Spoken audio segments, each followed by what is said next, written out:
Сайн байцгаана уу? За та нартайгаа нэг сэдвийг ярилцъя гэж бодож байна. Ялангуяа энэ асуудал бол эрэгтэйчүүдэд хамааралтай зүйл хаа гэж ингэж бодож байгаа.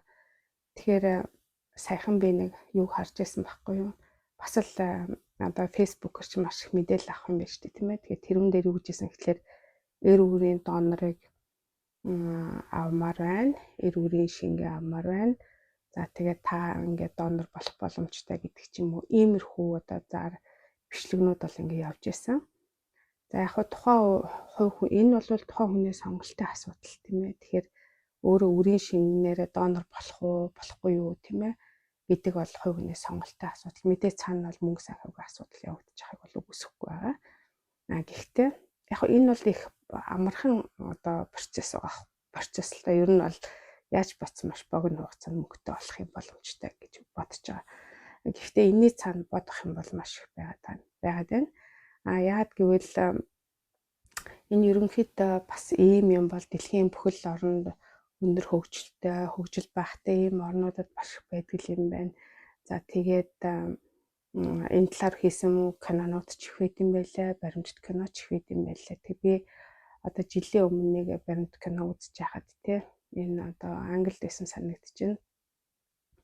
Нэг хүн бүр ингээд нэг залуу ер нь ажил хийдгүү тэгэл донор болоод ингээл одоо үрийн шингэнэ ингээл одоо хөлдөөгөл ингээл яваад байгаа байхгүй юу. Гэтэл нөгөө нэг эмэгтэйчүүд тий одоо тэрний ингээд донор болгоол тэгэл ингээд хүүхдөрүүлээд тэгсэн чинь бас нэлээ олон хүүхдтэй болсон байсан. Бараг 40-50 хүүхдтэй би болсон байсан санагдаж байна. Тэгээ яг хуу энэ хэдийгээр ингээд нэг амар юм мөнгөтэй холбоотой юм боловч тэгээ цаана ямар аюул байгаа вэ гэдгийг маш их бодох хэрэгтэй. Тэгвэл донор болсон хүнд ч одоо бүх юм бас нууж байгаа шүү дээ тийм ээ. Одоо хувийн мэдээлэл одоо бүх юмудаа нуугаад ингэж байгаа. Гэтэл нөгөө Яванда яад гэхэлэр нөгөө одоо тэр донор болсон хүүхдүүд хоорондоо танилцах, гэр бүл болох ч гэдэг юм уу, иймэрхүү байдал үүсээд сэтгэл санаа, оюун ухааны хувьд одоо амьдрах чадвар султаач гэдэг юм уу, өвчлөмтгийч гэдэг юм уу, гений хувьд ямар нэгэн дефекттэй ийм хүүхэд гарахыг бол үгүйсэхгүй гэж тэр баримтат кинонд хамгийн гол агуулга нь тэгж ярьж ирсэн байхгүй юу.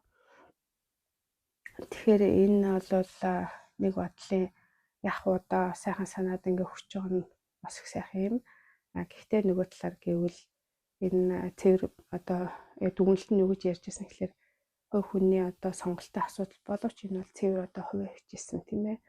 Би өнөөдрийнхээ одоо мөнгийг олохын төлөө өнөөдөр би хоолтой байхын төлөө гэж ингэж тийм үйлдэл хийж байгаа хувь хичээсэн одоо хүний л үйл явдал болох гэдэг байна. Яг бол тэрний цаана бүхэл бүтэн хүний амьдралын асуудал тийм ээ, ирээдүйн амьдралын асуудал, хайр сэтгэл үр хүүхэд одоо эрүүл саруул өсөх үү, амьдрах уу гэдэг юм явагдаж байгаа. Учраас одоо маш их хэцүү гэсэн ийм юмнууд бол яригдчихсэн.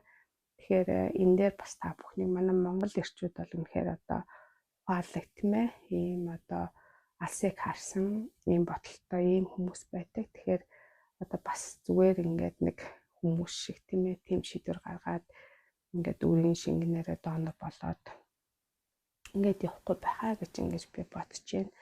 Тэгээд та бүхний бас их бодож тий ялангуяа залуучуудыг бодож шийдвэр гаргаасаа гэж ингэж боддог. Яг хөө мэдээж залуу наснд бол одоо ингээл энэ тэнд ингээл инээ чанаал найз нөхдөөрөө даривал янз бүр болоод явах үгүйсэхгүй. Гэхдээ тэрний цаана маш их том бодлого одоо улс орны тухай, хүн амын талаарх, за тэгээд өөрийнхөө талаарх тийм ээ ямар их одоо чухал тэмдгээний одоо агуулмжийг яах вэ гэдэг талаарх ийм том алсын бодол байх ёстой гэж ингэж боддог. Тийм учраас та бүхэнд залуучуудад бол итгэж чинь тэгээд шийдвэр гаргахтай их боломжтой гаргаарай гэж бодож байгаа.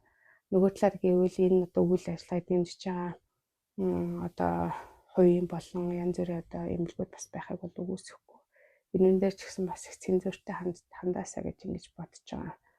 За би бас нэг сайхан ойрын нэг юм хэлэхэд би ингээд Норвегийн сонио уншижсэн л та. Тэгсэн чинь одоо ээж нь бол өвд болчихсон байгаа. Тэгээд аавыгаа бол мэдэхгүй. Тэгээд яг хуу ээжигээ өвд болохоос өмнө ингээ асуухад яг хуу тухайн үед л донорын одоо юугаар ээр үрээр ингэж үр хөвгтэй болсон гэж ээж минь хэлсэн. Тэгэд би өөрийнхөө төрсөн оныг ингээ ботхоор тэр он хавцсан юм шиг байна. Тэгэхээр тэр үед одоо ямар юу вэ гэд би тэр донорын газар очиод ингээ үтсэн чинь оюутнууд байсан. Тэр сургуулийн оюутнууд байсан. Тэгээ би тэр сургуулийн тухайн үед сурч исэн эрэгтэй оюутнууд руу би ингээд юу захиа бичиж байгаамаа. Би бол ямар нэг одоо санхүү эдийн засгийн тийм сонирхол бол байхгүй.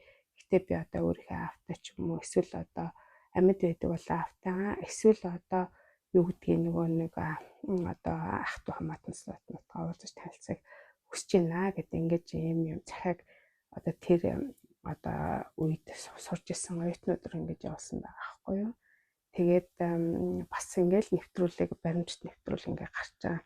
Тэгэхээр энэндээ би бас бодож илээсэн байхгүй юу. Ер нь бол ийм асуудал бол цаашдаа их одоо явах юм байна. Тэгэхээр энэн дээр бас өөрийнхөө үзэл бодлыг хэлье. Манай залуучууд өөрсдөө юу гэж бодож байгаа юм тийм ээ. Цаашдаа одоо бас ямар байдлаар энэ асуудал шийдэгдэж явах вэ гэдэг талаар би ингээ саналаа хэлж байгаа маа. Ялангуяа энэн дээр ч гэсэн манай одоо хувийн одоо эрүүл мэндийн энэ чиглэлээр явуулдаг эрүүл мэндийн байгууллагуудыг яаж одоо хууль зүйн хувьд зохицуулах уу гэдэг юм бол яригдах гэж ингэж би бодож байгаа. Тэгээд мэдээж энэ бол цаана насар том хүний эрхийн асуудал янз бүрийн юм явагдаж байгаа учраас би илүү дэлгэрэнгүй ярмааргүй байна. Тэгээд энэ удаагийн блог ингээд дуусгая. Та бүхэн санал авах юм бол бичээрэй. За түр баяртай.